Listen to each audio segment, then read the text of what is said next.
మరి అన్ని సంవత్సరాల నుంచి ఈ ఫిలిం ఎవల్యూషన్ అనేది కూడా చూస్తూ ఉన్నారు. అవును. రీల్స్ కానీ, తర్వాత నుంచి క్యాసెట్లు, క్యాసెట్ల నుంచి సీడీలు, సీడీల నుంచి ఇప్పుడైతే డిజిటల్ కంప్లీట్ అయిపోయింది. డిజిటల్ వచ్చేసింది కదా! ఎలా అనిపిస్తుంది సార్ అసల? ఎంత ఒక జర్నీ అనంతా అంతా చూసింది మీరే సార్. అన్నీ చూసాం. లక్కీగా అది నిజమే. మీరు చెప్పింది హ్మ్. లో బ్యాండ్ నుంచి డిజిటల్ దాకా అన్నీ చూశాను. యాహ్! బావుంది అది. ఇప్పుడు అప్పుడు దానికి, ఇప్పుడు దానికి క్వాలిటీ ప్రకారం మనకి మంచి రిజల్టే వస్తుంది కదా! యాహ్! ఇంకా బ్రహ్మాండంగా ఉంది డిజిటల్. దీనిలో కూడా ఇంకేవో వస్తున్నాయి హెచ్‌డీలు అవి ఇవి ఉంటాయి కదండీ! యాహ్! చాలా బావుందండి. అంటే ఇప్పుడు డైరెక్టర్స్ గానీ, అండ్ వాళ్ళు ప్రయత్నిస్తున్న స్టోరీస్ కానీ, ఇవన్నీ చూస్తుంటే అది వేరండి. మీరు చెప్పేది టెక్నికల్‌గా యాహ్! టెక్నికల్‌గా ఓకే సార్. చాలా ఓకే. హ్మ్. కథల విషయానికొస్తే చాలా మార్పులు వచ్చేసాయి. తర్వాత చెప్పాను కదా! సెంటిమెంట్ సీన్స్ ఫ్యామిలీ సబ్జెక్టుల నుంచి దీనికొచ్చింది. హ్మ్. ఫ్యాక్షనిజానికొచ్చింది. ఫ్యాక్షన్ దానికొచ్చేసింది. ఫ్యాక్షనిజం తర్వాత అదే కంటిన్యూ అవుతూ వచ్చింది. ఇప్పుడు కొంచెం తగ్గుతూ వస్తోంది ఇప్పుడు. హ్మ్. ఇప్పుడు నౌ ప్రెజెంట్‌లో కొంచెం తగ్గుతూ వస్తోంది. మళ్ళీ ఫ్యామిలీ వైపు ఎళ్తున్నట్టు అనిపిస్తుంది సార్. డెఫినెట్‌గా వస్తుంది కదా! యాహ్! డెఫినెట్‌గా వస్తుంది. ఇది లైఫ్ అనేది సైక్లింగ్ అని ఎవరో పెద్దాయన చెప్పాడు కదా! యాహ్! ఇట్లా తిరుగుతూ ఉంటుంది కాబట్టి మళ్ళీ ఈ కిందకెళ్ళింది మళ్ళీ పైకొస్తుంది. ఇప్పుడు పైకొస్తది. ఒకప్పుడు మా మదరు ఆ ప్రాంతాల్లో చేసేవాళ్ళు బుట్ట జాకెట్లు పెట్టుకునేవాళ్ళు. బుట్ట జాకెట్లు అనేవాళ్ళు. యాహ్! ఆ తర్వాత ఇక్కడికి దాకా పెరిగింది. ఆ తర్వాత ఇక్కడి దాకా పెరిగింది. ఇక్కడికి కూడా పెరిగింది కదా! యాహ్! ఇక్కడికి కూడా పెరిగింది. ఇప్పుడేమైంది మళ్ళీ ఇది లేదు. అసలు ఇది లేకుండా ఈ సంకల దాకా ఇక్కడే కట్ చేసుకునేటువంటి ఇది వచ్చింది. హ్మ్. మళ్ళీ ఇక్కడి నుంచి ఇక్కడ దాకా వచ్చింది. వచ్చిందా లేదా? యాహ్! మళ్ళీ మా పాతవన్నీ మళ్ళీ అట్టాగే తిరుగుతూ వస్తుంటాయండి. హ్మ్.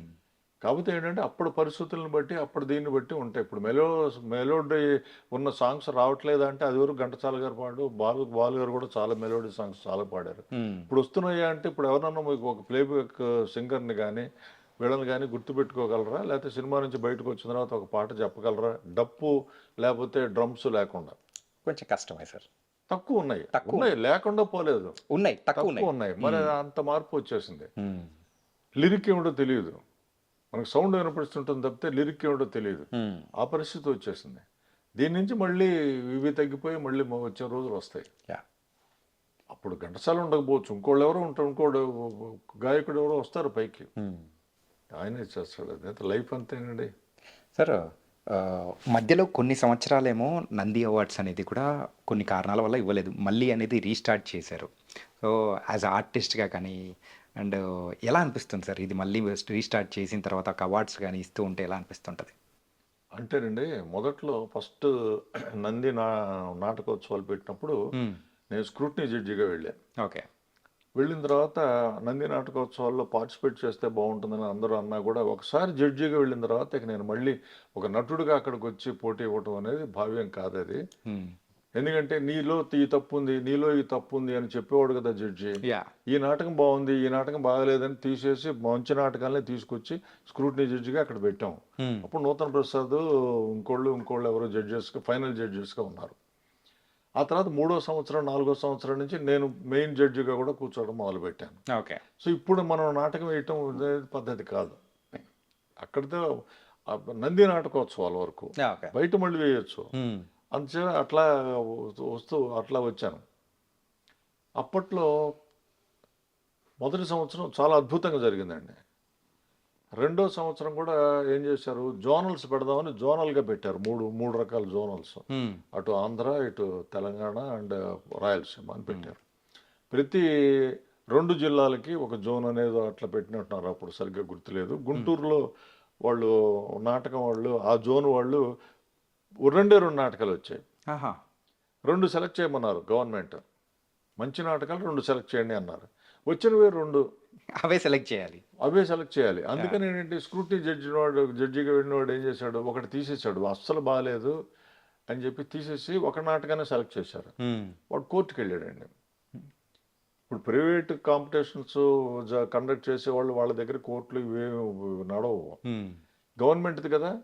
నువ్వేం చెప్పావు నువ్వు? 2 నాటకాలు సెలెక్ట్ చేయమన్నావు జోన్ నుంచి. హ్మ్. 2 నాటకాలు వచ్చాయి కదా! 2 సెలెక్ట్ చేయాలి మీరు. అంతేగాని మంచిదా చెడుదా అని మీరు వీల్లేదని చెప్పేసి కోర్టుకెళ్ళడం కోట్‌కి. మీద జరిగింది. అవేంటి పద్ధతి అండి అది? యాహ్!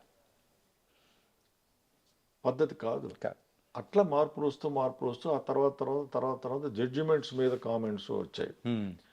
మంచి నాటకానికి ఇవ్వలేదు, మంచి దీనికి ఇవ్వలేదు, మంచి యాక్టర్కి బెస్ట్ యాక్టర్ ఇవ్వలేదు. ఇట్లాంటివన్నీ చాలా చాలా మార్పులు వస్తూ వచ్చాయి. హ్మ్.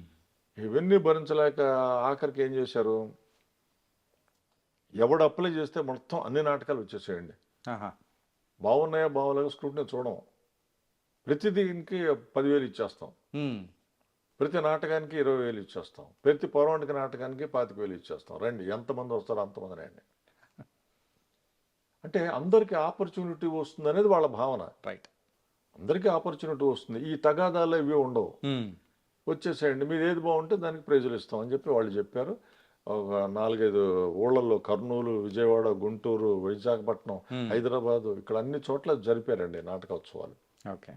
అక్కడికి వచ్చేప్పటికి ఏమైంది, అక్కడ కూడా వీళ్ళకి అన్ని మనకు ఆపర్చునిటీ వచ్చింది కదా, బాగా వేద్దాం అనే స్పిరిట్ తగ్గిపోయి హ్మ్. పౌరాణిక నాటకం, ఒక సాంఘిక నాటకం, ఒక సాంఘిక నాటిక హ్మ్. మూడింటికి అప్లై చేశాడు వాడు ఆహా! ఒకతను. ఓకే. అప్పుడు ఏమవుతుంది 25, 20, 45 ప్లస్ 10, 55,000 వచ్చేస్తుంది కదా. ఆ! ఇదే ఆర్టిస్టులను పెట్టుకుని 3 చేశాడు. బాగుందా లేదా అనవసరం, నాకు ప్రైజ్ అక్కర్లేదు. పార్టిసిపేట్ చేసాం కాబట్టి డబ్బులొచ్చేస్తది. పార్టిసిపేట్ చేసిన డబ్బులే నాకు నాటికల్లో బెస్ట్ ప్రొడక్షన్ చేస్తే ఎంత ఇస్తావు నువ్వు? 25,000, 30,000 ఇస్తావు. First prize cash prize. హ్మ్. నాకు 55 వస్తుంది అని చెప్పేసి చేశాడు ఆయన. ఓకే.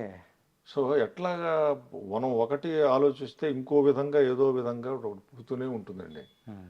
పుడుతూనే ఉంటాయి అవి.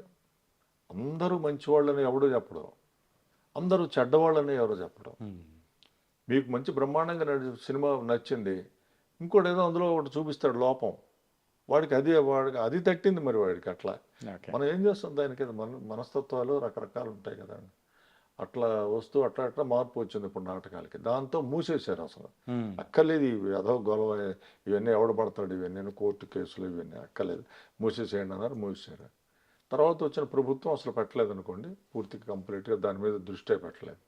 ఇప్పుడు మళ్ళీ మొన్న ఒకసారి స్టార్ట్ చేశారు. యాహ్! మళ్ళీ స్టార్ట్ ఇక్కడ వీళ్ళకి హుహు.